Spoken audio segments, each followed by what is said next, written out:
Hello, എല്ലാവർക്കും പുതിയൊരു വീഡിയോയിലേക്ക് സ്വാഗതം. എല്ലാവരും സുഖമായിട്ടിരിക്കണമെന്ന് വിശ്വസിക്കുന്നു. ഇന്ന് നമുക്കൊരു എരിശ്ശേരി ഉണ്ടാക്കാം. കേരള സദ്യയിലൊരു പ്രധാന വിഭവമാണ് എരിശ്ശേരി. ചില ആൾക്കാർ ഇതിനെ എരിശ്ശേരി എന്ന് പറയും, ചില ആൾക്കാർ ഇതിനെ എലിശ്ശേരി എന്ന് പറയും, ചില ആൾക്കാർ കൂട്ടുകറി എന്ന് പറയും. ഇതിലിപ്പോൾ ഏതപ്പോൾ ശരിക്കുള്ള പേരൊന്നും അറിയില്ല. എന്തായാലും വേണ്ടില്ല, നമുക്ക് ഉണ്ടാക്കാം. അതിന് വേണ്ടിയിട്ട് ഞാനിവിടെ ഒരു 3/4 കപ്പ് കടല ഒരു 8 മണിക്കൂർ വെള്ളത്തിൽ കുതിർത്തിട്ട് എടുത്തിട്ടുണ്ട്. പിന്നെ ഒരു 2 പച്ചക്കായ എടുത്തിട്ടുണ്ട്. ഇത് നേന്ത്രക്കായ അല്ല കേട്ടോ, ഞങ്ങളുടെ നാട്ടിൽ ഇതിനെ പൊണ്ണങ്കായ എന്നൊക്കെ പറയും, മൗണ്ടൻ ബനാന എന്ന് ഇംഗ്ലീഷിൽ പറയും. പിന്നെ ഒരു 1/2 മുറി തേങ്ങ ചിരകിയതും എടുത്തിട്ടുണ്ട്. കായ ഞാൻ ദാ ഇവിടെ ഇതുപോലെ അരിഞ്ഞെടുത്തിട്ടുണ്ട്. നല്ല ചെറുതാക്കിയിട്ടുമല്ല എന്നാൽ നല്ല വലുതാക്കിയിട്ടുമല്ല, നടുകിൽ മുറിച്ചിട്ട് ഒന്ന് ചെരിച്ച് കട്ട് ചെയ്തെടുത്തിട്ടുണ്ട്. എൻ്റെ അച്ഛൻ്റെ അമ്മയൊക്കെ ഉണ്ടായിരുന്നപ്പോൾ ഇതുപോലെയാണ് കായ എരിശ്ശേരി ഉണ്ടാക്കാൻ വേണ്ടിയിട്ട് കായ കട്ട് ചെയ്യുക. ഞാനിപ്പോഴും അതേപോലെ തന്നെ ഫോളോ ചെയ്യുന്നുണ്ട്. ഇങ്ങനെ തന്നെ കട്ട് ചെയ്യണമെന്ന് നിർബന്ധമൊന്നുമില്ല കേട്ടോ, ഒരുപാട് കനം കുറച്ച് കട്ട് ചെയ്യാതിരുന്നാൽ മതി. ഇനി നമുക്കൊരു കുക്കർ എടുത്തിട്ട് കുതിർത്ത് വെച്ചിട്ടുള്ള കടല അതിലേക്ക് ഇട്ട് കൊടുക്കാം. ഇനി ഇതിലേക്ക് കടല വേവാൻ ആവശ്യമായിട്ടുള്ള വെള്ളവും പിന്നെ കുറച്ച് ഉപ്പും കൂടെ ചേർത്തിട്ട് കുക്കർ അടച്ചിട്ട് നമുക്ക് നന്നായിട്ടൊന്ന് കടല വേവിച്ചെടുക്കാം. കടല വേവുമ്പോഴത്തേനും നമുക്ക് അതിലേക്ക് അരപ്പ് തയ്യാറാക്കി വെക്കാം. അതിന് വേണ്ടിയിട്ട് ഞാനിവിടെ ഒരു മിക്സറുടെ ജാർ എടുത്തിട്ട് അതിലേക്ക് നമ്മൾ ചിരകി വെച്ചിട്ടുള്ള തേങ്ങ ഇട്ട് കൊടുത്തു. അതിൽ നിന്ന് ഞാനൊരു 2 സ്പൂൺ തേങ്ങ അവിടെ മാറ്റി വെച്ചിട്ടുണ്ട് കേട്ടോ. പിന്നെ അതിലേക്ക് ഒരു 3 പച്ചമുളകും ഒരു 1/4 ടീസ്പൂണ് ജീരകം, ഒരു 1/4 ടീസ്പൂണ് കുരുമുളക്, പിന്നെ ഒരു ചെറിയ വെളുത്തുള്ളി, ഇതെല്ലാം കൂടി ചേർത്ത് ആവശ്യത്തിനുള്ള വെള്ളം ഒഴിച്ചിട്ട് നന്നായിട്ടൊന്ന് അരച്ചിട്ടെടുക്കാം. അരപ്പെല്ലാം റെഡിയാക്കി വെച്ചപ്പോഴത്തേനും കടല ഇവിടെ വെന്ത് പാകമായി വന്നിട്ടുണ്ട് കേട്ടോ. കുക്കറിൽ 4 വിസിലടിച്ചപ്പോഴത്തേനും കടല വെന്തു. ഇനി നമുക്ക് ഈ വെന്ത കടലയിലേക്ക് നമ്മൾ അരിഞ്ഞു വെച്ചിട്ടുള്ള കായ ചേർത്ത് കൊടുക്കണം.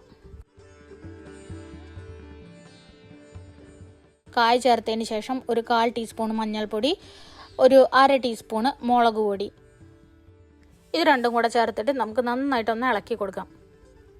പൊടികളായിട്ട് നമ്മൾ ഇതിലേക്ക് മഞ്ഞൾപ്പൊടി മുളക് പൊടി മാത്രമേ ചേർക്കണുള്ളൂ. ചില ആൾക്കാർ കുരുമുളക് പൊടിയും കൂടെ ചേർക്കാറുണ്ട്, പക്ഷെ ഞാനിവിടെ കുരുമുളക് തേങ്ങയുടെ കൂടെ അരച്ചിട്ടാണ് ചേർക്കാൻ പോണത്.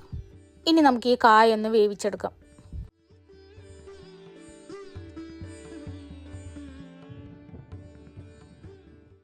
ഇപ്പോൾ ഇതാ അവിടെ കായ നന്നായി വെന്തു. കറിയിലുണ്ടായിരുന്ന വെള്ളമൊക്കെ വറ്റി കുറുകി കായ പാകത്തിനുള്ള വേവായുണ്ട്. ഇനി ഇതിലേക്ക് നമുക്ക് നമ്മൾ അരച്ച് വെച്ചിട്ടുള്ള തേങ്ങ ചേർത്ത് കൊടുക്കാം. തേങ്ങ ചേർത്തതിന് ശേഷം എല്ലാം കൂടി നന്നായി ഒന്ന് ഇളക്കി യോജിപ്പിക്കണം. തേങ്ങ നന്നായി ഇളക്കി യോജിപ്പിച്ചതിന് ശേഷം നമുക്കിതൊന്ന് തിളപ്പിച്ചെടുക്കാം. തേങ്ങയിലുള്ള വെള്ളമൊക്കെ വറ്റി ചാറ് കുറുകണ വരെ നന്നായിട്ടൊന്ന് തിളപ്പിച്ചെടുക്കാം. എരിശ്ശേരി ഇതവിടെ ചാറൊക്കെ കുറുകിയിട്ട് നല്ല പാകമായി വന്നിട്ടുണ്ട്. ഇനി നമുക്കിതൊന്ന് വറുത്തിടാം. അതിന് വേണ്ടിയിട്ട് ഞാനൊരു ചട്ടി അടുപ്പത്ത് വെച്ച് ചൂടാക്കിയിട്ട് അതിലേക്ക് കുറച്ച് വെളിച്ചെണ്ണ ഒഴിച്ചു കൊടുത്തു. വെളിച്ചെണ്ണ ചൂടായതിന് ശേഷം അതിലേക്ക് കുറച്ച് കടുക് ഇട്ട് കൊടുത്തു. കടുക് ഇനി നല്ലോണം ഒന്ന് പൊട്ടട്ടെ. കടുക് പൊട്ടി വന്നതിന് ശേഷം അതിലേക്ക് കുറച്ച് കറിവേപ്പിലയും കുറച്ച് ഉണക്കമുളകും കൂടെ ചേർത്തു. കറിവേപ്പിലയും ഉണക്കമുളകും നന്നായി മൂത്ത് വരുമ്പോൾ നമുക്ക് അതിലേക്ക് മാറ്റി വെച്ചിട്ടുള്ള 2 സ്പൂൺ തേങ്ങയും കൂടെ ചേർത്ത് കൊടുക്കാം. ഇനി ഇതെല്ലാം കൂടെ ഇളക്കി യോജിപ്പിച്ചിട്ട് തേങ്ങ നന്നായിട്ടൊന്ന് വറുത്തെടുക്കണം. തേങ്ങ നല്ല ബ്രൗൺ കളർ ആവണം കേട്ടോ. ഇങ്ങനെ പച്ചത്തേങ്ങ അരച്ച് വെക്കണ എരിശ്ശേരിയിലൊക്കെ ലാസ്റ്റ് ഇതുപോലെ കുറച്ച് തേങ്ങ വറുത്തിട്ടുണ്ടെങ്കിൽ നല്ല ടേസ്റ്റ് ഉണ്ടാവും. അപ്പോൾ ഈ തേങ്ങ നമുക്ക് നല്ല ബ്രൗൺ കളർ ആവണ വരെ വറുത്തെടുക്കാം. സിമ്മിലിട്ടിട്ട് വേണം കേട്ടോ ചെയ്യാൻ. ഹൈ ഫ്ലെയിമിലിട്ട് ചെയ്തിട്ടുണ്ടെങ്കിൽ തേങ്ങ പെട്ടെന്ന് കരിഞ്ഞു പോകും. തേങ്ങ ഇത് അവിടെ ഏകദേശം വറുത്ത് റെഡി ആയിട്ട് ഇനി നമുക്കിത് എരിശ്ശേരിക്ക് ചേർത്ത് കൊടുക്കാം.